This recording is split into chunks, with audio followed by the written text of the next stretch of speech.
Donc, je suis avec vous uniquement pour l'installation du nouveau conseil.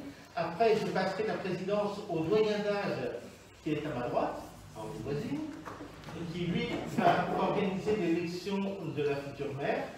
Et puis après, vous vous débrouillerez sous le pilotage de la future maire. Voilà. Donc, je vais procéder à un appel nominatif parce que j'ai de la vue sur les lunettes et j'arrive pas à voir très loin.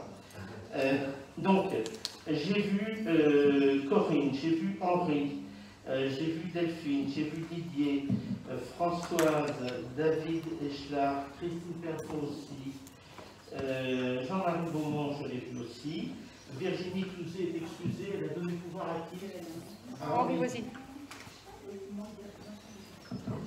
Voilà. Marc Berthereau, je l'ai vu. Vanessa va arriver.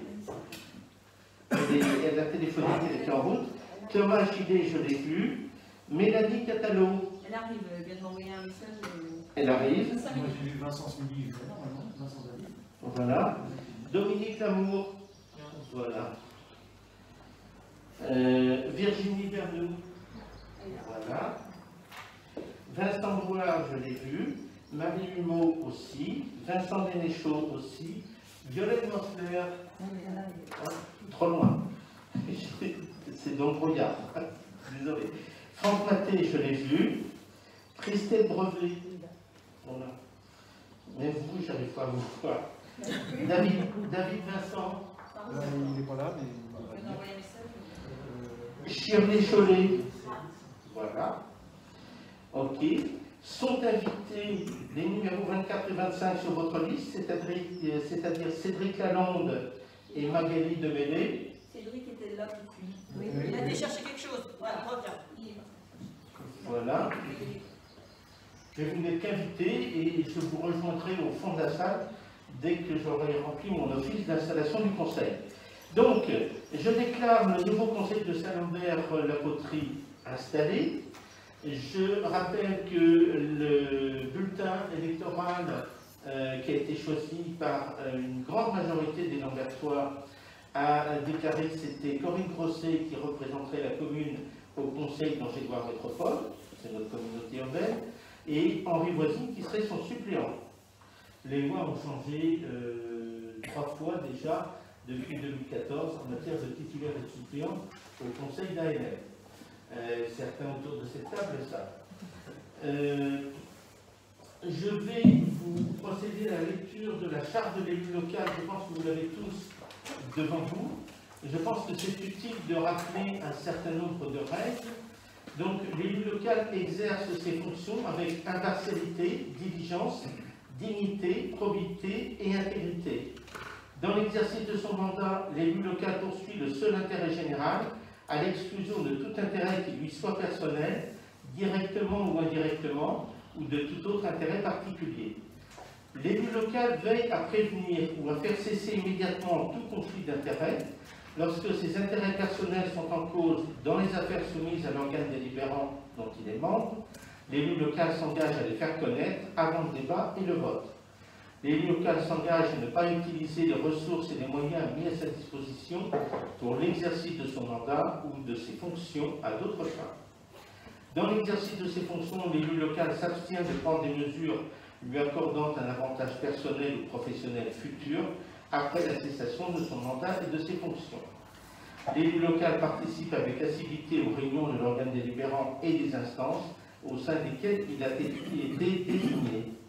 Issu du suffrage universel, l'élu local est et reste responsable de ses actes pour la durée de son mandat devant l'ensemble des concitoyens de la collectivité territoriale à qui il rend compte des actes et décisions pris dans le cadre de ses fonctions.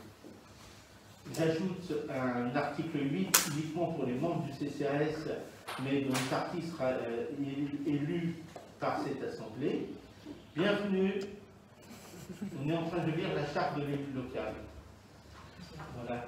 Donc, pour les membres du CCAS, vous avez une obligation de confidentialité qui est de même rang et de même importance que celle qui pèse sur les travailleurs sociaux qui ont accès aux dossiers confidentiels des personnes qui sont aidées par le CCAS. Voilà.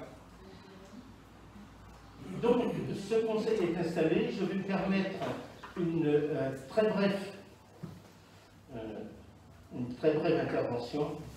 Je vais remercier, puisque c'est mon troisième mandat qui se termine, l'ensemble des 3 équipes avec lesquelles j'ai pu travailler pendant ces 3 mandats.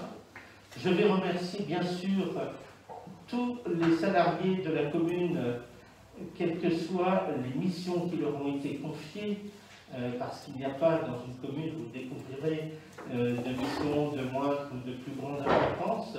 Tout est important pour que l'ensemble fonctionne. Et je vais rappeler que ces 3 équipes sont parvenues au bout de leur mandat parce que la solidarité s'y est exercée et que nous avons, à chaque fois qu'il y avait des conflits, su nous expliquer. Les divergences d'opinion sont normales, elles sont naturelles, il faut poser les débats sur la table, c'est le but d'un conseil. Et les décisions se prennent à plusieurs parce que la démocratie suppose que, à plusieurs, une fois qu'on a déployé tous les arguments en faveur de telle ou telle solution, c'est le groupe qui prend la meilleure décision collective. Voilà la règle de base de notre fonctionnement. Et puis, sur ce, je vais passer la présidence à mon voisin et ami Henri Voisine, et je vais me replier dans l'assistance, puisque je n'ai plus voix au chapitre, et ce soir, je vais symboliquement remettre ma clé de la mairie à...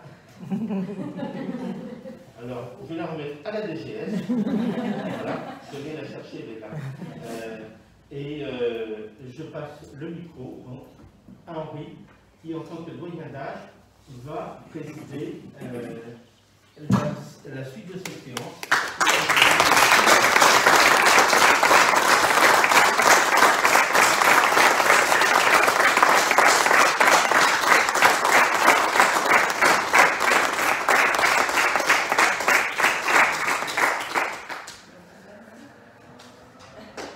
Merci Pierre, mais bon, on était déjà parti.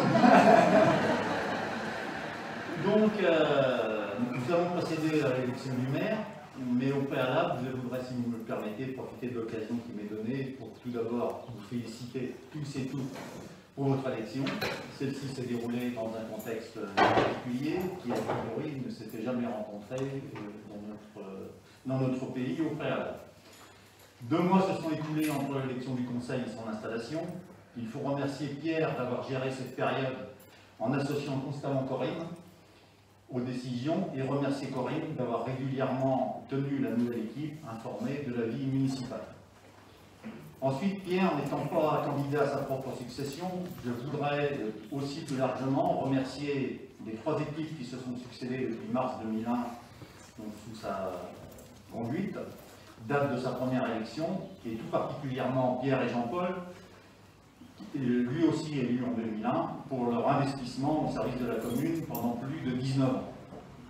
Pierre, tu as fait preuve tout au long de cette période d'un engagement permanent et d'une disponibilité remarquable, qui n'a très certainement, jusqu'à ta retraite, pas dû être toujours facile à concilier avec ton activité professionnelle. Je crois pouvoir dire, moi qui t'ai côtoyé tout au long de cette période, que tu es une personnalité à part sur l'échiquier politique. Tu as une capacité de travail exceptionnelle et un niveau de connaissance qu'on rencontre peu, mais tu n'as pas toujours été facile à suivre, et on peut y faire un petit peu allusion tout à l'heure. Nous avons eu parfois des débats animés, mais nous avons toujours collectivement réussi à définir des positions partagées. Je crois que ça, c'est l'essentiel. L'essentiel est ce qui restera de ces 3 mandats, et je crois pouvoir dire que sous ton impulsion, les 3 équipes qui se sont succédées ont profondément transformé la commune. Ces transformations sont le fruit d'un investissement important de l'ensemble des élus, mais aussi du personnel municipal, tous ceux et toutes celles qui nous ont accompagnés tout au long de ces 19 années et sans lesquels rien n'aurait été possible.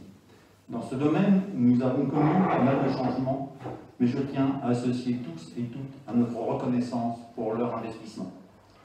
Aujourd'hui, une page se tourne. Sous l'impulsion d'un nouveau maire, je devrais dire d'une nouvelle maire, vraisemblablement, une nouvelle équipe municipale va s'investir pour poursuivre le travail engagé et faire émerger de nouveaux projets. Ainsi va la vie démocratique notre bien le plus cher. Merci Pierre, merci Jean-Paul, merci à tous qui merci à vous tous qui avez souhaité arrêter. Et maintenant, bon, nous allons procéder à l'élection de notre nouvelle maire. Donc je vais voir avec Émilie concrètement comment ça se passe. Donc il y a l'urne qui est là. Ouais, ah bah oui, on va pour présenter Émilie. Donc je ne sais pas si vous connaissez tous Émilie, effectivement. Émilie, c'est la DGS de la commune, hein, donc Émilie Veslo. Vous aurez l'occasion donc de rencontrer après on les rencontre. On marche à conseil, vous verrez. Oui, mais le reste du personnel, vous voulez dire, on verra, on peut peut-être un petit quelque chose. Moi, effectivement, le soir, c'est pas facile pour les personnels. Chacune et chacun, en ce qui concerne les services techniques, leurs obligations. Mais on verra comment faire pour que vous puissiez en plus, en ce moment, c'est compliqué. D'accord. Donc, ok. Donc, le conseil a choisi pour secrétaire, donc, Marie, tu es d'accord? Oui. Hein, donc, tu es la plus jeune. Et donc, en ma qualité de doyen d'âge, je suis également donc, membre du bureau qui va présider donc, à l'élection du maire. Donc, voilà. Faut un autre assesseur?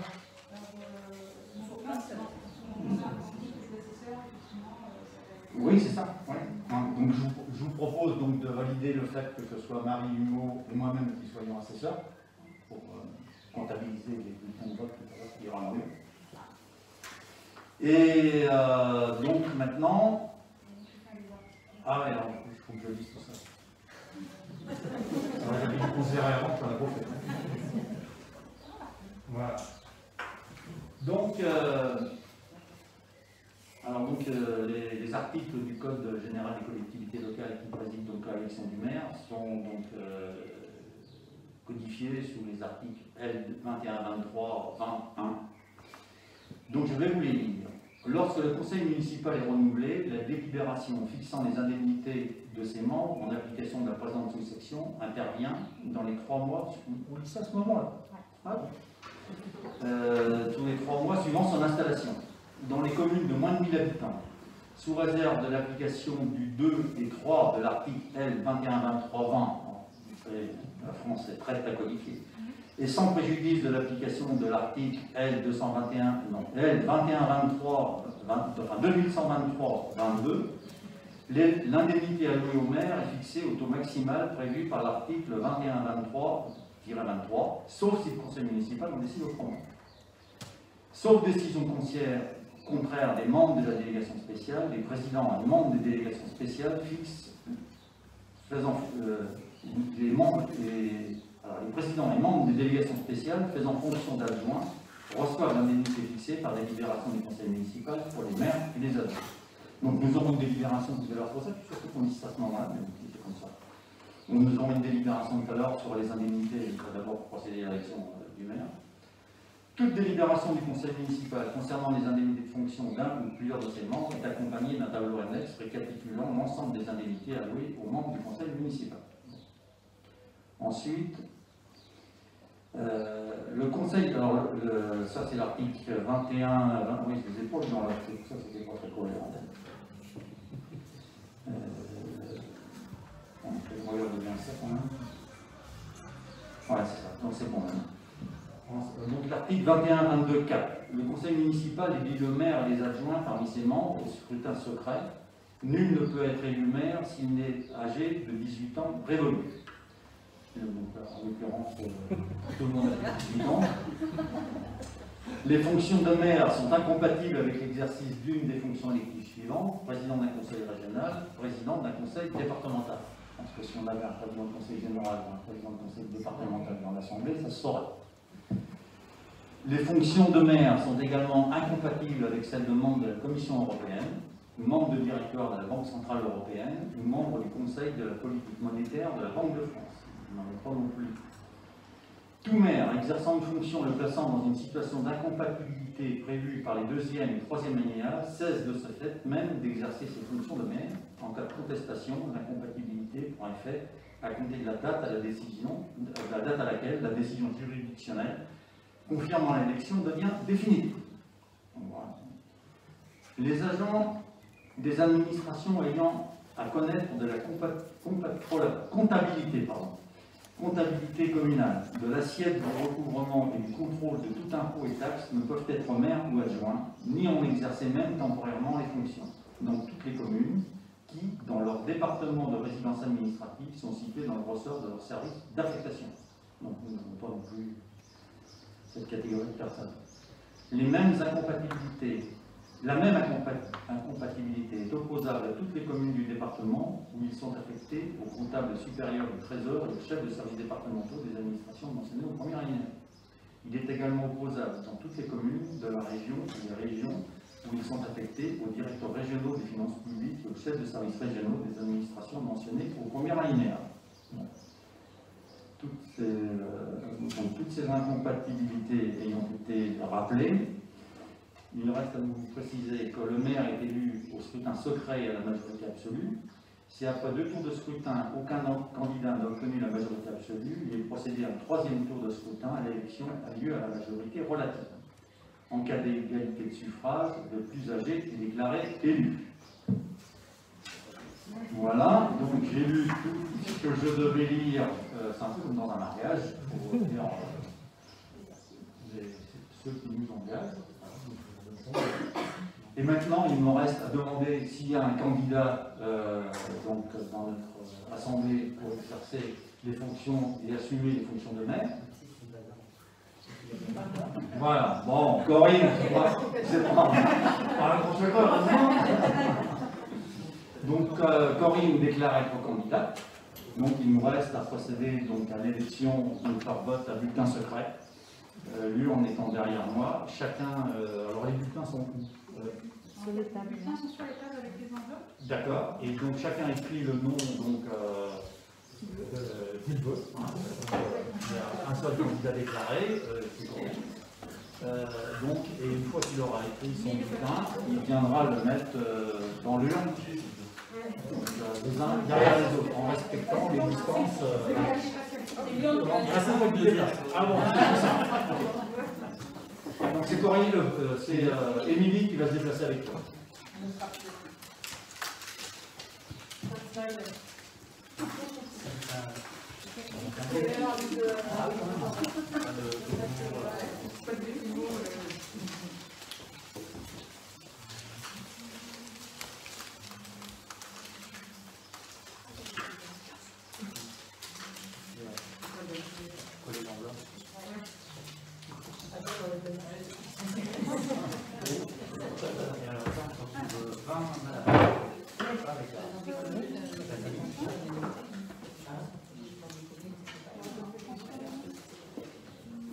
Vous voulez que je coche? Vous voulez que je le fasse? Non, on est d'accord.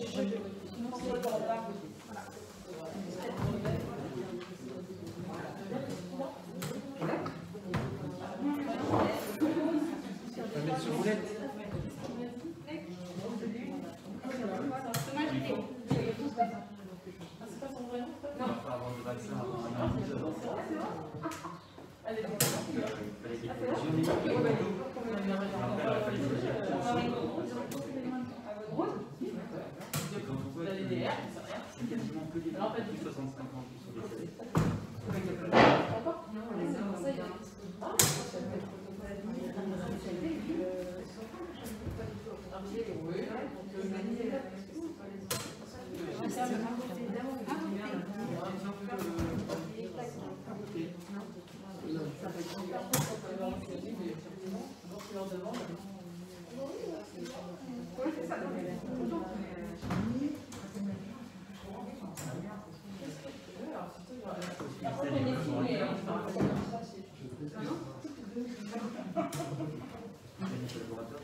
Quel Vincent?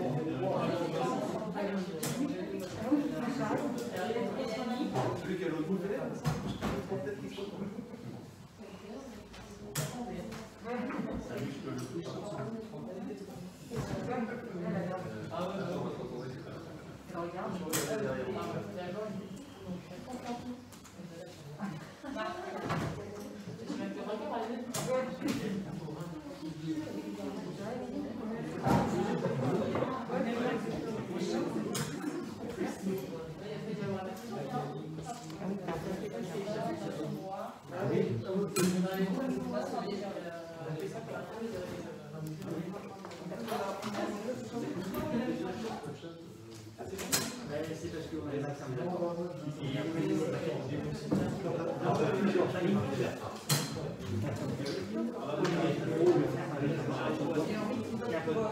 Ouais, bah oui, combiné, je moi, je vote pour vérifier.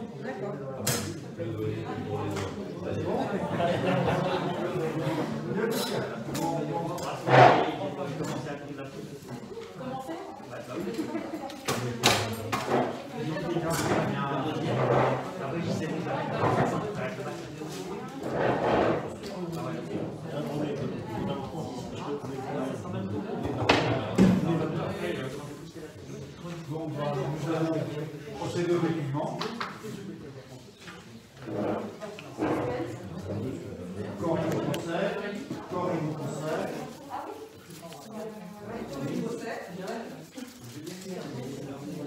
Corinne au conseil. Corinne au conseil.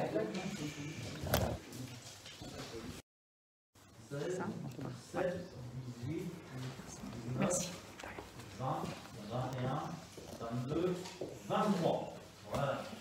Donc, Corinne au conseil est élue.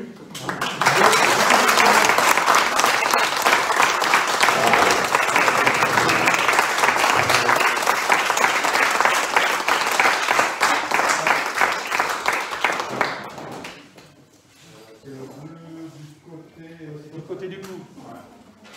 Voilà, Corinne. Bah non, félicitations.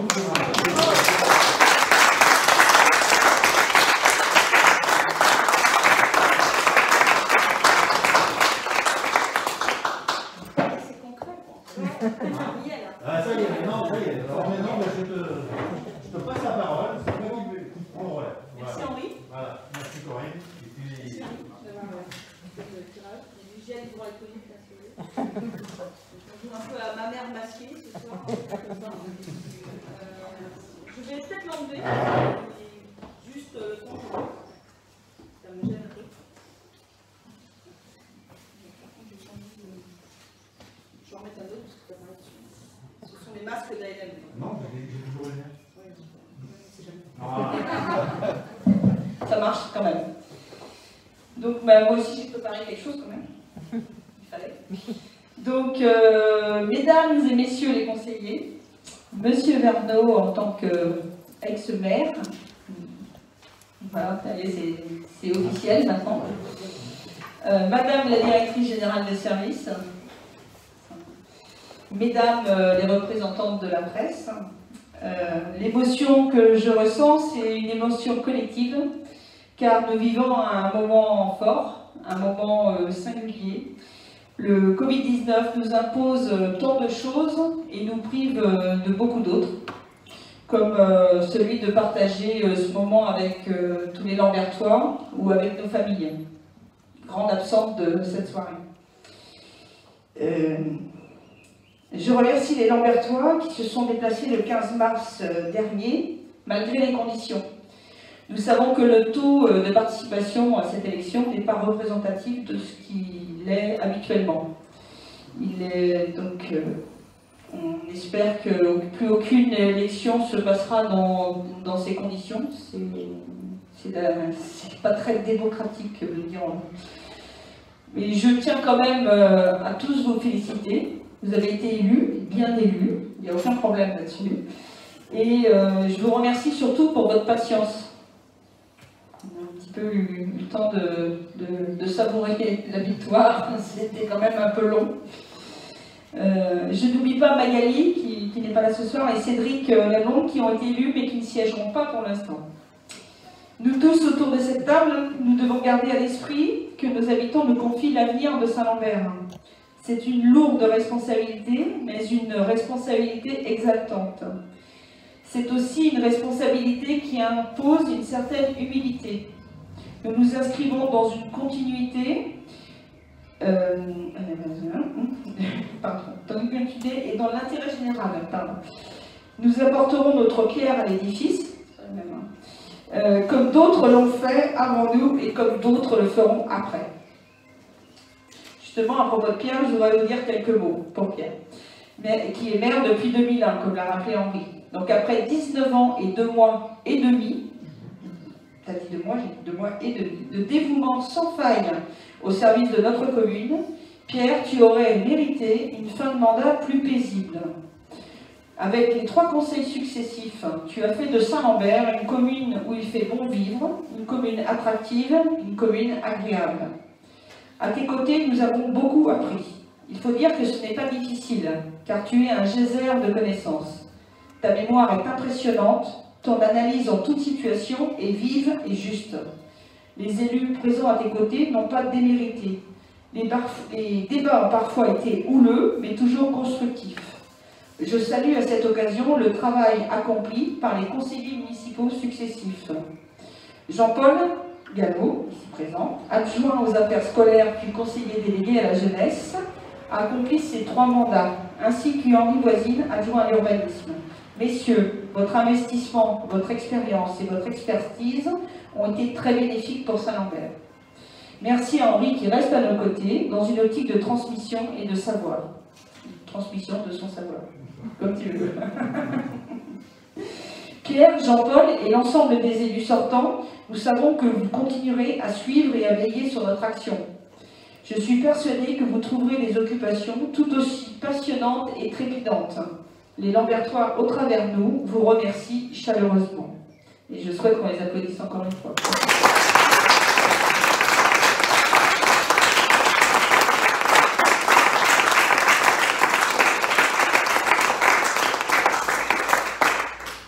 Je voudrais adresser un message aux agents municipaux. Je sais que nous pourrons compter sur leur dévouement et sur leur professionnalisme et sur leur expérience. Avec toute mon équipe, nous sommes heureux et fiers de pouvoir travailler avec leur concours, à leur côté, dans le respect des prérogatives et des compétences de chacun. Je vous demanderai de me transmettre. Je tiens également à remercier les Lambertois qui ont fait preuve de civisme et de générosité ces dernières semaines, en prenant soin les uns des autres. Le service d'entraide a permis et permet toujours aux plus fragiles de ne pas s'exposer à cette maladie. Les petites mains lambertoises ont découpé et fabriqué quelques 1500 masques en tissu, pendant que d'autres ont réalisé des visières de protection. Bref, tout le monde a mis la main à la pâte. Nous ne sommes pas au bout de cette pandémie, mais il nous faudra conserver cet élan de solidarité et le cultiver. Maintenant, place à cette nouvelle équipe, alliant expérience et jeunesse, qui saura, j'en suis certaine, relever les nouveaux défis qui se présenteront à nous ces 6 prochaines années, pour construire l'avenir des Lambertois. Ensemble, donc, vers demain. C'était notre nom de liste. Je vous remercie de la confiance que vous m'accordez. Grand merci à tous et poursuivons notre conseil, car un maire n'est rien sans ses adjoints et l'ensemble des conseillers, bien sûr. Merci à vous.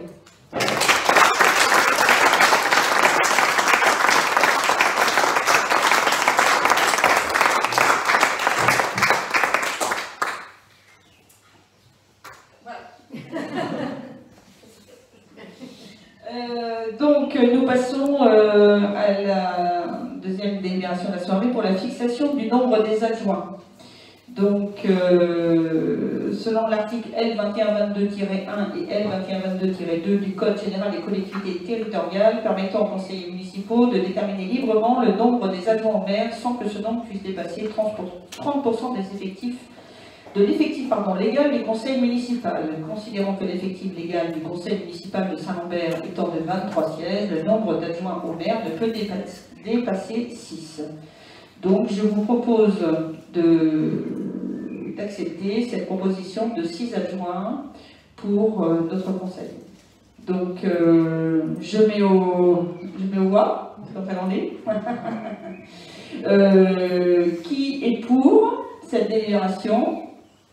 Alors, je ne vois pas tout le monde. Qui s'abstient? Qui est contre? Donc 23. Tu as voté 2 fois, oui? Tu as voté un tour. Enfin, j'ai pas vu. Donc cette délibération est adoptée à l'unanimité. Prochaine délibération. Élection des adjoints au maire. Il a été procédé ensuite sous la présidence de Madame Procet, élue maire, à l'élection des adjoints qui s'est déroulée au scrutin de liste à la majorité absolue, sans panachage ni vote préférentiel, en application de l'article L2122-7-2 du Code général des collectivités territoriales. Sur chacune des listes, l'écart entre le nom des candidats de chaque sexe ne peut être supérieur à 1, sans qu'il y ait obligation d'alternance d'un candidat de chaque sexe. Si après 2 tours de scrutin qu'une liste a obtenu une majorité absolue, il est procédé à un 3e tour de scrutin et l'élection a lieu à la majorité relative. En cas d'égalité de suffrage, les candidats de la liste ayant moyenne d'âge la plus élevée sont élus. Déjà, est-ce qu'il y a plusieurs listes d'adjoints? Est-ce qu'il y a au moins une liste d'adjoints? Oui, il y a une liste d'adjoints. Bon. Donc Delphine, tu présentes une liste d'adjoints, c'est ça? D'accord. Donc, est-ce qu'il y a d'autres listes d'adjoints?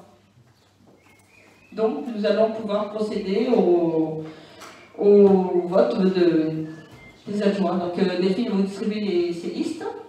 Tu distribues à tout le monde. Et puis, on est reparti avec la boîte.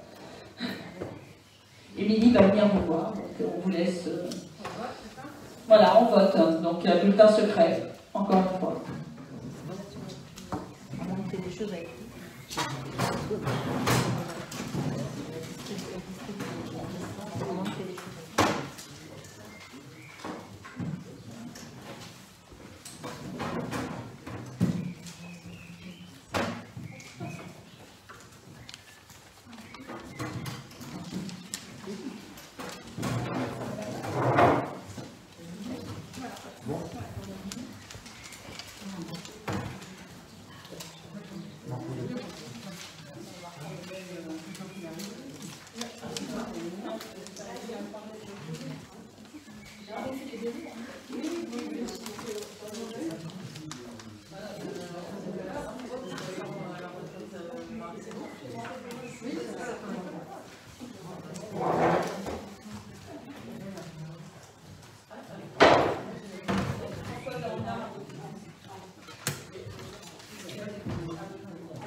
Oui, oui, c'est vrai.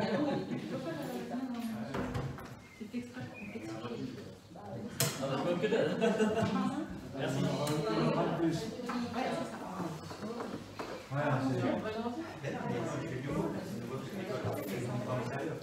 Non, mais on l'avait compris. Le problème, c'est qu'on ne peut pas voir les sourires. C'est vachement.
Delphine. Liste Delphine. Liste Delphine. Liste Delphine. Liste Delphine. Liste Delphine. Liste Delphine. Liste Delphine. Liste Delphine. Liste Delphine.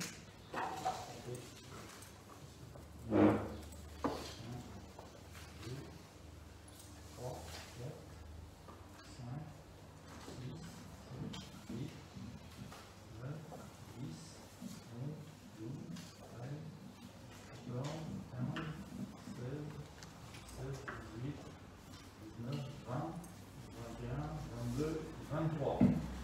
Donc la liste Delphine Bonneau est élue à l'unanimité. Donc première adjointe Delphine Bonneau, second adjoint moi-même, troisième Françoise Doromler, quatrième Didier You, cinquième Christine Gardreau et sixième David. Voilà. David Eschal. Donc les délégations par contre seront données par Madame le maire. Chacun des adjoints, sur les délégations. Les délégations sont données par arrêté du municipal. Oui, c'est ça, du maire. C'est pas le conseil municipal qui donne les délégations. Mais on peut peut-être. On va plus. Donc Delphine Bonneau, première adjointe, adjointe aux affaires scolaires et à la jeunesse. Deuxième adjoint Henri Voisine, adjoint à l'environnement et l'aménagement du territoire. Troisième adjointe Françoise Deromblard, adjointe aux affaires sociales et CCS. Quatrième adjoint Didier You, adjoint aux bâtiments voirie, travaux. Cinquième adjointe Christine Calendreau, adjointe à la vie associative, à la vie culturelle et sportive. Sixième adjoint, pardon. C'est ça, oui, c'est ça, j'en ai pas oublié. Sixième adjoint, David Eschal, adjoint aux finances. Voilà. Donc merci, félicitations, bravo à vous, on peut les applaudir.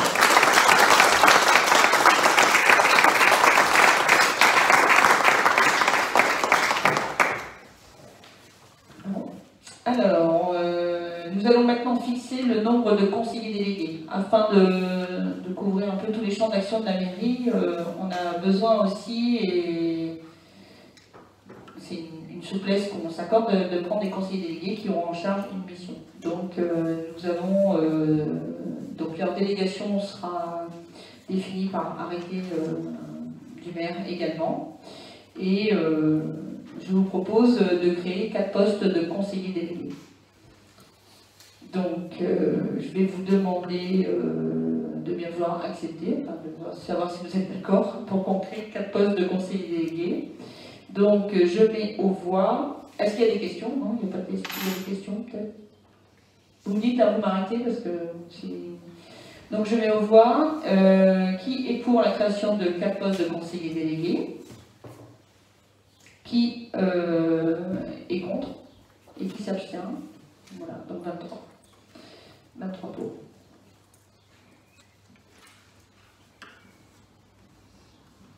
Donc dans les... Je ne vais pas en faire grand mystère non plus, puisque les conseillers délégués, on en a parlé ensemble. Hein, puisque...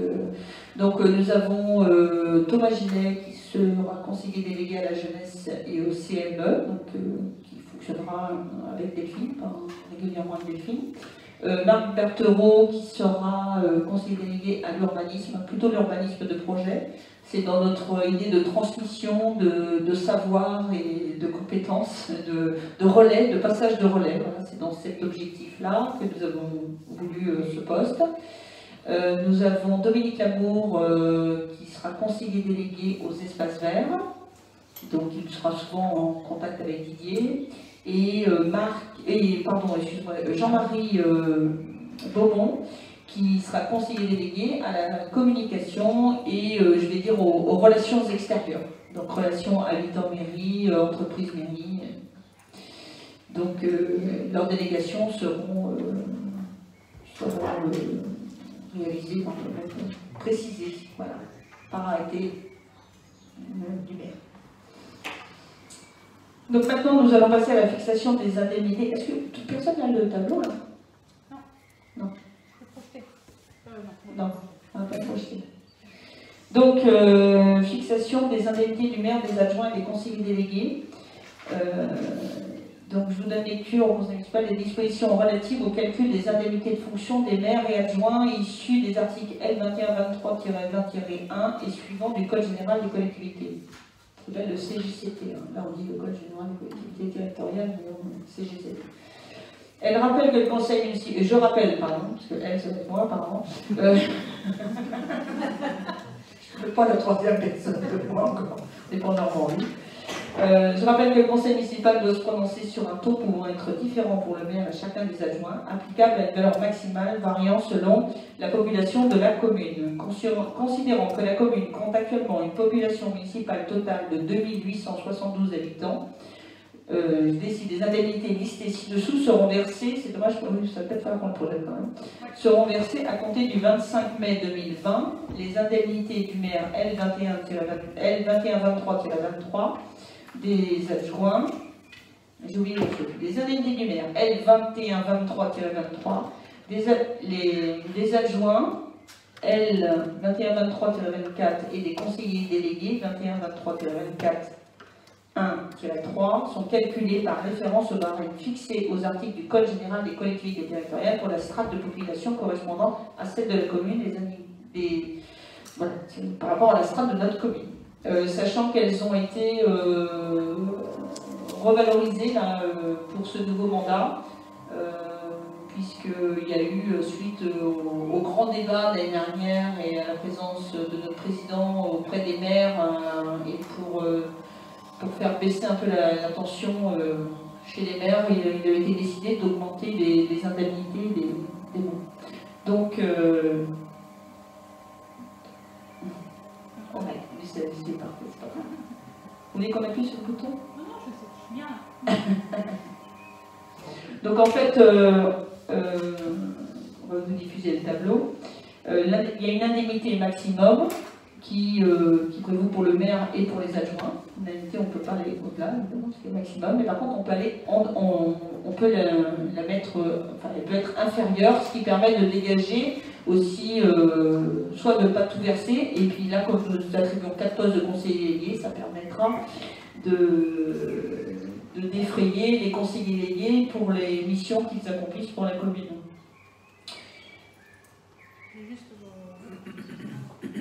Voilà. Non, c'est bien un peu plus haut. Voilà. Donc l'indemnité maximum pour le maire, elle est de 51,6% de l'indice 1027 de la fonction publique. Donc moi je vous propose qu'elle soit à 39%. Pour les adjoints, l'indemnité maximum est de 19,8%.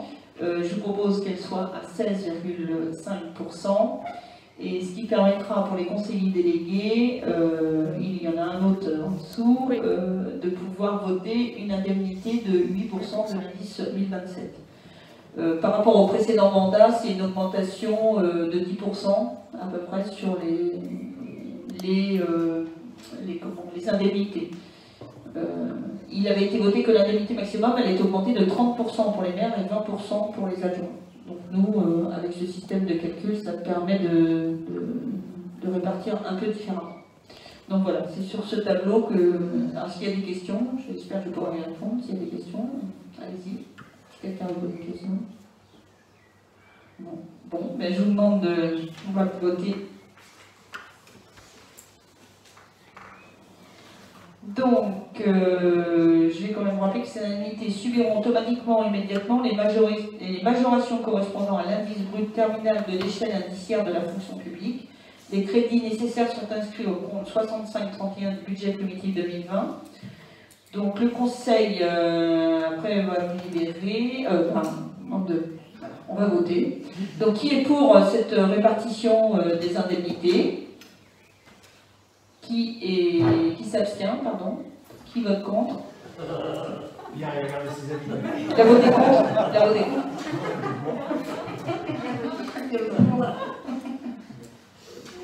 Donc 23 voix pour. Donc, une nouvelle délibération sera l'avant-dernière. Donc, délégation de fonction, la délégation d'attribution du conseil municipal au maire. En fait, c'est ce que vous allez, c'est ce que je vais pouvoir, c'est ce que vous allez me donner comme délégation, ce que j'aurai le droit de faire.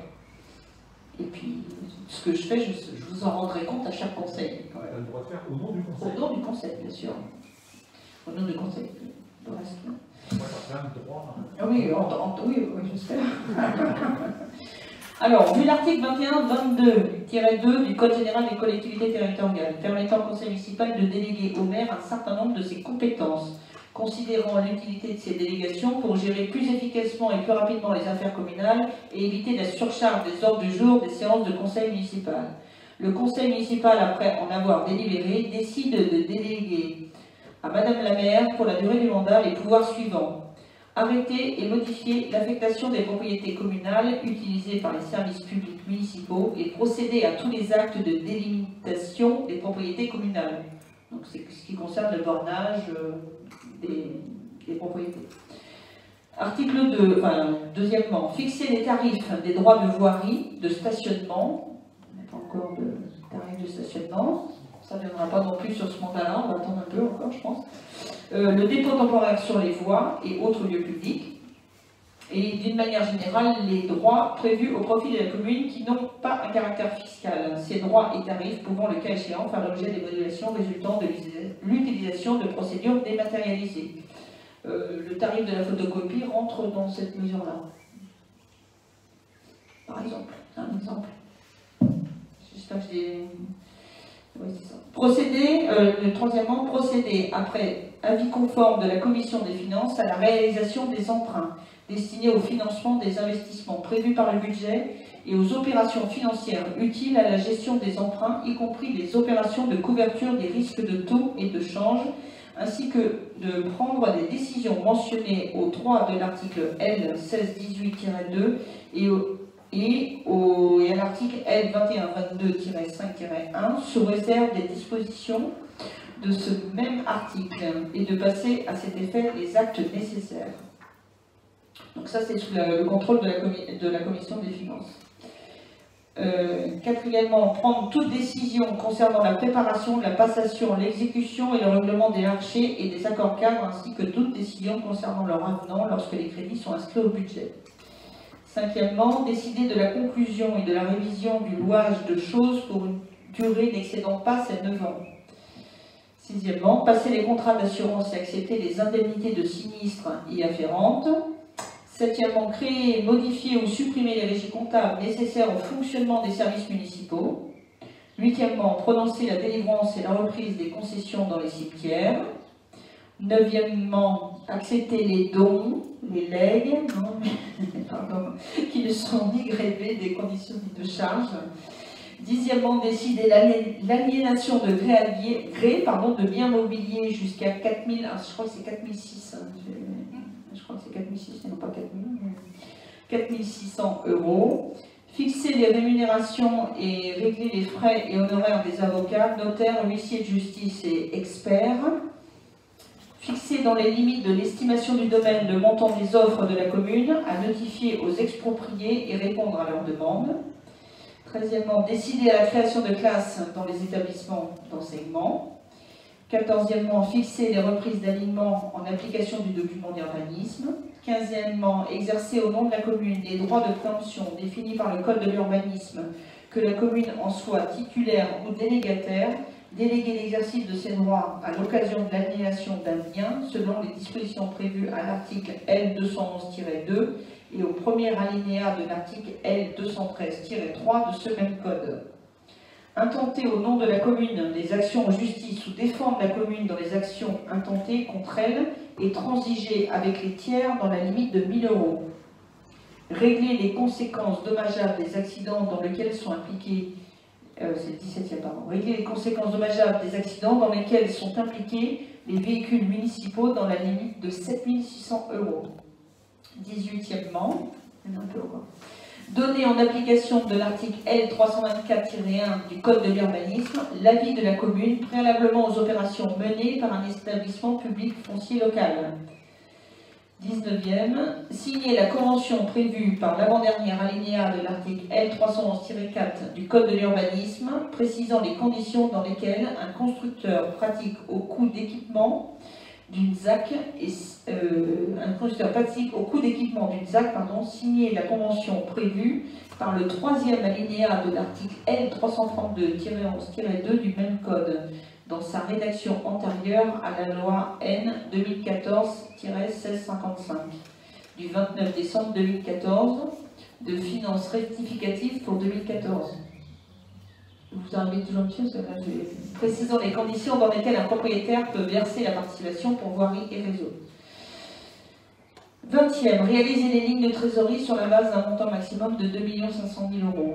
21e, exercer ou déléguer en application de l'article L214-1-1 du Code de l'urbanisme au nom de la commune le droit de préemption défini par l'article L214-1 du même code. 22e, exercer au nom de la commune le droit de priorité défini aux articles L241 et L243 du Code de l'urbanisme ou déléguer l'exercice de ce droit en application des mêmes articles. 23e, prendre les décisions mentionnées aux articles L523-4 et L523-5 du Code du patrimoine relatives à la réalisation de diagnostics archéologiques préventives prescrits pour les opérations d'aménagement et de travaux sur le territoire de la commune. 24e, autoriser au nom de la commune le renouvellement de l'adhésion aux associations dont elle est membre. 25e, exercer au nom de la commune le droit d'expropriation pour cause d'utilité publique prévu à l'article L151-37 du Code rural et de la pêche maritime en vue de l'exécution des travaux nécessaires à la constitution d'aires intermédiaires de stockage de bois dans les zones de montagne.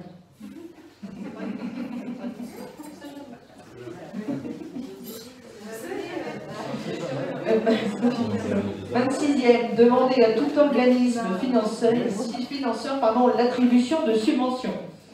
27e, procéder ou déposer des demandes d'autorisation d'urbanisme relatives à la démolition, à la transformation ou à l'édification des biens municipaux.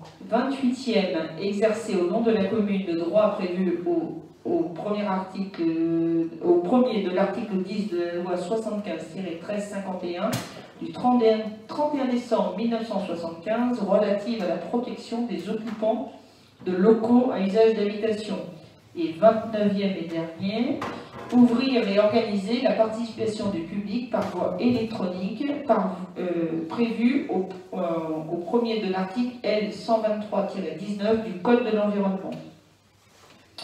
Conformément à la jurisprudence du Conseil d'État du 6 décembre 1989, les délégations citées aux 3, 4, 6, 8, 15, 16, 17 et 20 sont subdélégables aux adjoints et à certains fonctionnaires municipaux par arrêté du maire et sous sa responsabilité. Des questions?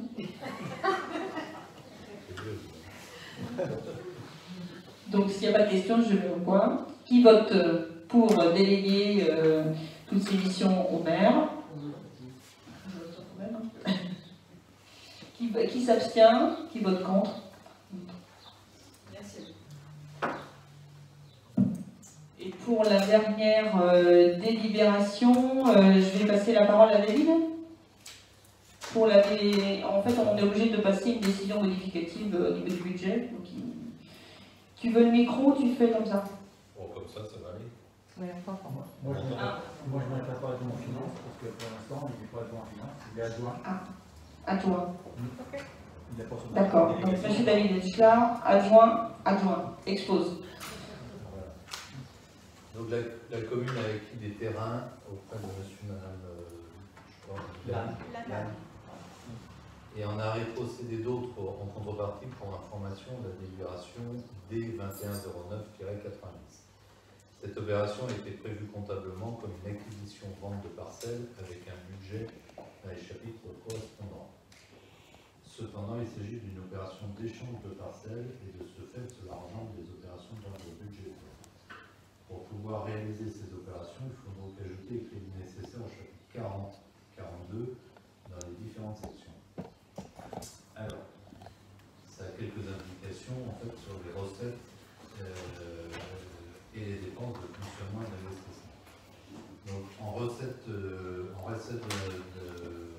fonctionnement. Alors, on va augmenter les recettes de 38 000 € sur le chapitre 42 et on va augmenter les dépenses également sur le chapitre 42 de 38 000 €, de telle sorte qu'en section de fonctionnement, cela s'équilibre.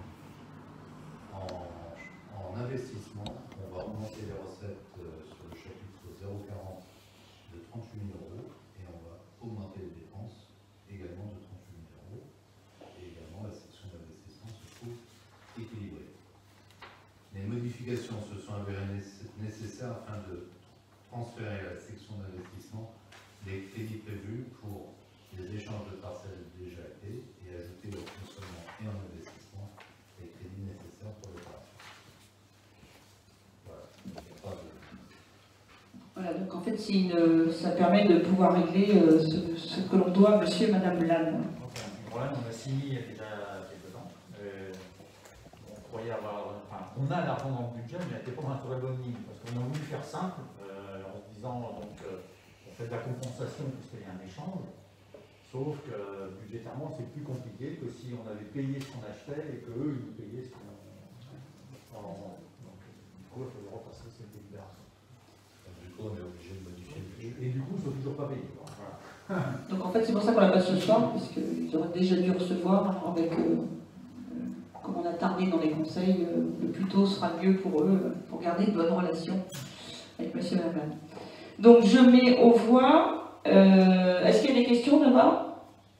Bon, vous rassurez-vous, il y aura David nous préparera quelques commissions avec la commission finance où on expliquera le budget, le fonctionnement de la commune, tout ce qui vous sera expliqué, ça ne manquera pas. On verra ça plus tard. On vous expliquera aussi donc les différentes propriétés qu'a la commune à différents endroits qu'on a acquises au gré du temps en fonction des opportunités. Dans quel objectif et dans quelle logique on a fait ces acquisitions. Celle-là, notamment, on ne va pas rentrer dans le détail ce soir, mais derrière chaque acquisition, il y a forcément un projet. Donc je mets aux voix. Qui vote pour cette délibération? Qui s'abstient? Qui vote contre? 23. Donc voilà que s'achève le premier conseil municipal sous ma responsabilité. Donc je vous remercie. Donc il est 19h37. Actuellement, je pense que ça aurait pu se terminer par un coup, mais ben, Covid oblige, voilà, on ne peut pas. Donc c'est bien dommage. On aura le... Oui, Michel? On va faire des photos. Ah, Michel veut qu'on fasse des photos. 1 mètre de distance, voilà. On va essayer de s'organiser dans la semaine d'or. Donc je vous Avec le masque, on peut s'approcher du masque. Ah, avec le masque. On fait ça dehors sans masque, on peut le faire. Ah oui, 1 mètre de distance. Voilà. Soit on peut le faire sur les escaliers derrière en bas, C'est pas mal. ou devant la salle du conseil. À votre convenance, madame. Là-bas, ça serait